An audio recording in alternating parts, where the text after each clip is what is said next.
Yo, yo, yo, we are back. It is One Piece chapter 1122. After a freaking 2-week break, we come back with another banger. This chapter is called The Time at Hand, and I like this chapter a lot. You know, going week to week of One Piece is something I often have to go back to previous arcs just to like go through it. Maybe I see something new, maybe I see something different, and I can appreciate that.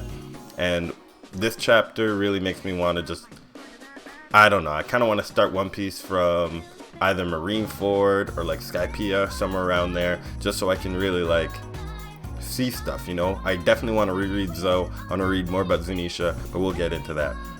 Let's start with the cover page. This is just like a fan request. They said somebody drew this picture of Smoker years ago, like can you redraw it? And Oda does that, and it's a really cool picture. Like Smoker has his face and he's like turning to smoke that he's breathing. I thought that was really cool. And then I really like that to the side you see it says Hiro Aka. That's Oda's way of kind of I guess because it's in the smoke, right? So it's like flying away, disappearing, just to kind of mark the end of Hero Academia, you know. Hero Academia ended this week, and Oda always says goodbye. Said goodbye to Naruto, said goodbye to Bleach, I'm pretty sure, and I'm pretty sure there are other mangas he said goodbye to. So, goodbye Hero Academia from Oda. I thought that was a sweet little send-off, and I appreciated it. Now, just getting into the chapter. So the way that it starts off, the pirates, who especially the ones that impelled down, you know, they're all getting motivated. The people are getting scared. The pirates are motivated because Vegapunk just revealed that the One Piece is real once again, and this is different coming from that news coming from a pirate. This news coming from an established, esteemed individual, one who's working with the government, definitely has a lot more weight to it for just the regular people. Like if you're a pirate, of course you would have believed in the One Piece and stuff like that, but it really just shows that the world is now more properly motivated, especially after the events of Marineford. Two of the most like highly esteemed people are talking about, you know, this event. So the people are motivated. Seeing all these Impel Down prisoners are really making me feel like Impel Down is going to be on the menu at some point. You know, I've been a big theory of that. I thought that Marco would have been there already, but that ain't happened, so I'm gonna take my L on it, but it's still not too late. You know, we still have to wait and see. Haven't seen anything about Whitebeard Jr. in a while too. I'm surprised we haven't heard about anything like that. But the people are scared, you know, the regular civilians are scared, you know, their places are going to get flooded. What are they going to do? Who knows? Like somebody has to have like an answer. Who is going to protect these people? The Marines have never once talked about how we're going to protect the people. Everyone's thinking about themselves, and in a moment like this, if you can't even protect yourself, how are you going to protect anybody else? That makes sense. So next we see like a panel goes to Kobe. Oda uses this moment to fill some panels with Luffy talking about his dream, and Kobe says, you know, Luffy, I'm gonna have to be the one to end your dream. Kobe is getting serious. So right now it kind of seems like Kobe is sizing himself up to be one of the competitors of Luffy. And I don't know, Kobe, I don't know if you know, but Luffy is gonna be the king of the pirates. He's more motivated than anything, and he's way ahead of you. Like, way ahead of you. Kobe, you couldn't beat Sanji. You couldn't even beat Jinbei. You definitely can't beat Jinbei, the number 3 of the crew. You know, you can't beat. I would take Frankie over Kobe. I'm gonna be honest. I would take Frankie over Kobe. And I don't know if I think Kobe would be above Robin, but under Frankie. I think Kobe would be under Frankie for sure. So yeah, you got to work on fighting Frankie, because I think Frankie is a big boy, and I think Frankie would be hard for you to overcome. So Kobe, you have a long way to go. But it seems like, you know, in One Piece, I was always, when we were told about, you know, Garp, and we were told about Garp's relationship with Roger, I thought that was going to be Smoker and Luffy. Smoker was going to take on the Garp role, chase Luffy, always try to capture him, that type of thing. But right now it's sizing up to be, if we're looking at the One Piece world as a retelling of a story, and we're looking at the retelling of a story being the fight between, you know, Rocks versus Garp and Roger, I think that Kobe will take on that role instead of Smoker. I think it's going to be Kobe and Luffy, and, you know, I guess Emu. I don't know who's going to take on that role. Kobe and Luffy versus Blackbeard. You know, I'm not sure exactly who will take on the role of Rocks in that retelling of that fight. But I think that Kobe is definitely sizing up to be in a much more important position. It is funny that we saw Smoker. I would love to see how Smoker would react to this news. And, we saw a little bit of him where he was. I do hope that we see more from him in the next chapter. And I hope that we get more from, like, just Mihawk and Crocodile. What are their ambitions now after seeing this new news? Going into that, we see Buggy motivating the people, and the people said, "Oh, this is your world now, Buggy," and he says, "No, don't you mean it's our world?" Buggy's just doing his thing. Crocodile's telling him to sit down. It's a little funny moment. After that, we see just like a moment with Blackbeard and the Von Augur, Katarina Devon. They're talking about what to do with Caribou, and Caribou says he has like information for him. Blackbeard says, "Bring him here. If I don't like the information, we'll just kill him here." Like, Caribou is getting put into a situation where his information better be good, and his information is real good. I feel bad for Momo because this information pertains strictly to Wano, and Shanks is looking for Blackbeard, so it'd be interesting once they find out that Blackbeard has this information, or however that goes, what Shanks does next, because this could be the confrontation that was like Shanks was looking for. It could be Shanks versus Blackbeard in Wano, and that's how we end up. It would be really interesting if the Straw Hats go to Elbaf and we get an entire arc that's just this Shanks pirates, or it's like ShanksPiece.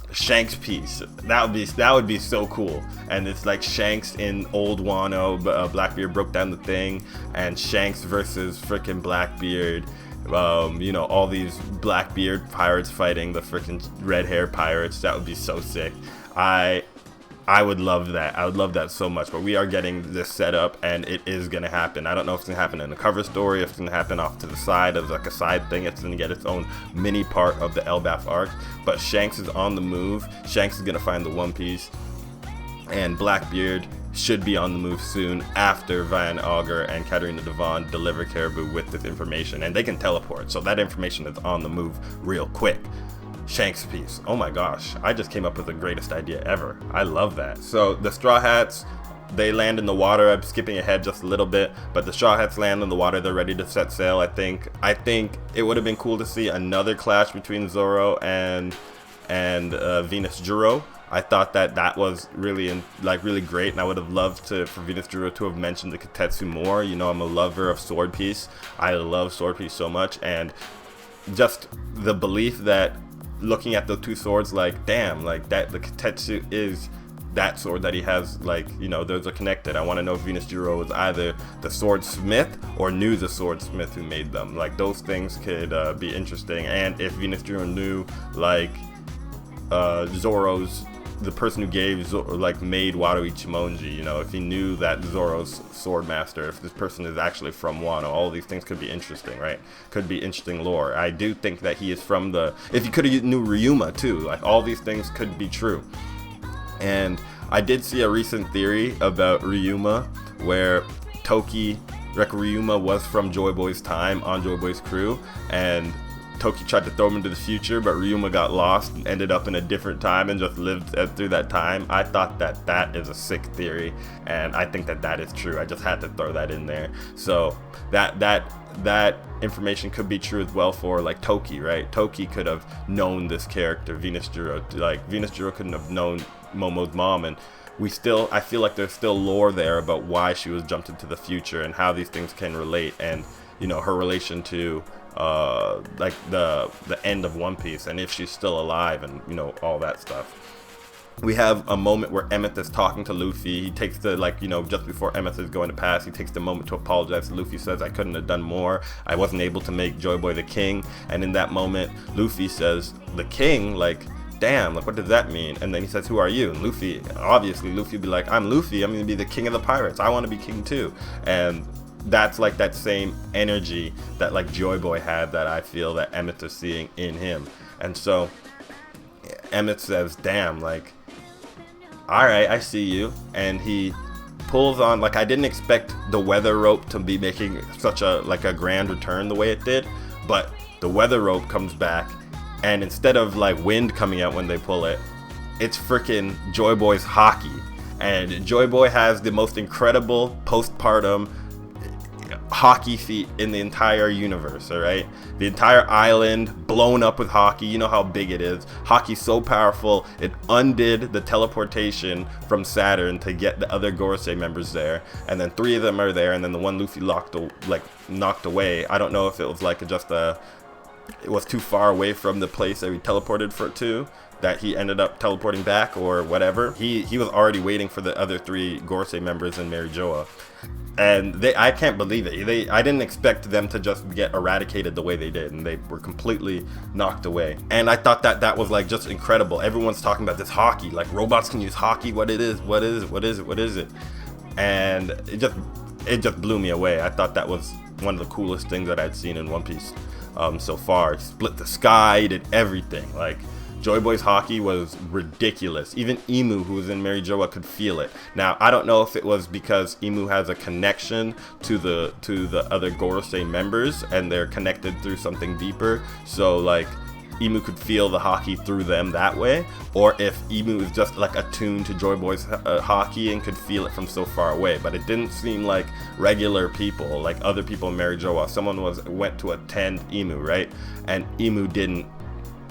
And like that attendant wasn't like cowering in front of the hockey, but Imu was cowering. So Imu had like a giant fear of this hockey. Also, this hockey really like sets the bar. Like before, the bar was like Shanks. Like Luffy has to get to this Shanks level of hockey, right? This Shanks level of power. But JoyBoy sets that bar to another level. Like Luffy would have to reach that JoyBoy level status to get Imu cowering in his boots. But that really just lets Imu know that JoyBoy is back, you know. JoyBoy is back. Luffy is going to be on another level. He's going to go into Elbaf. He's going to be training up that hockey. He's going to be getting good. Alright? And then the last panel, we do see Saturn approaching Emmett. And in this moment, like, you have to really wonder what Saturn is going to say to Emmett, or what Saturn is going to do. He is in his base form, so you know he's probably going to say something cheeky, or say something rude, or say something snide, and Emmett might have like the last words, and he'll laugh and he'll smile, and then I assume Emmett is either going to fall into the ocean and like pass away. But a friend of mine says that it's possible that Saturn tries to take Emmett and tries to like control Emmett. And that made me really think about like Zunisha, you know, and you know, Emmett said that he failed to make JoyBoy king.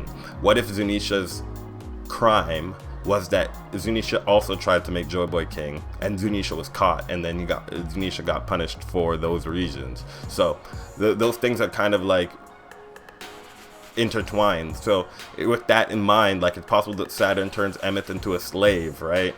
And then as a slave, you know, Emmett will have to do something to pay for its crime, and will have to do something to fight Luffy, and you know Luffy won't like that. Luffy hates slavery. So Luffy definitely won't like that, and that would be twisted and messed up in a lot of ways. And then lastly, we see like this kind of like flashback of Emmett talking to JoyBoy.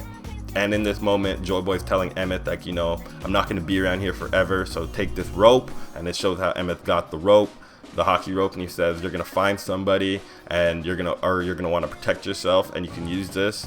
So either way, just know that like I'll always be with you, protecting you from the past, just like always. And then like it's just like the way that Emmett like emoted to like respond to this was actually so cute to me.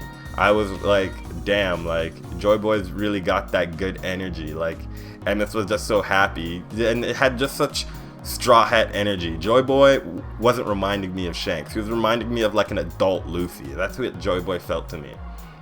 Felt to me like an adult. And if I didn't know better, I would think that Luffy got sent into the past and is JoyBoy, because I can't imagine another character that just reminds me so much of Luffy without even seeing them. Like, I just had really big Luffy vibes from this guy. He had the coat on his shoulders, he had the straw hat on his head. I just felt like that was Luffy.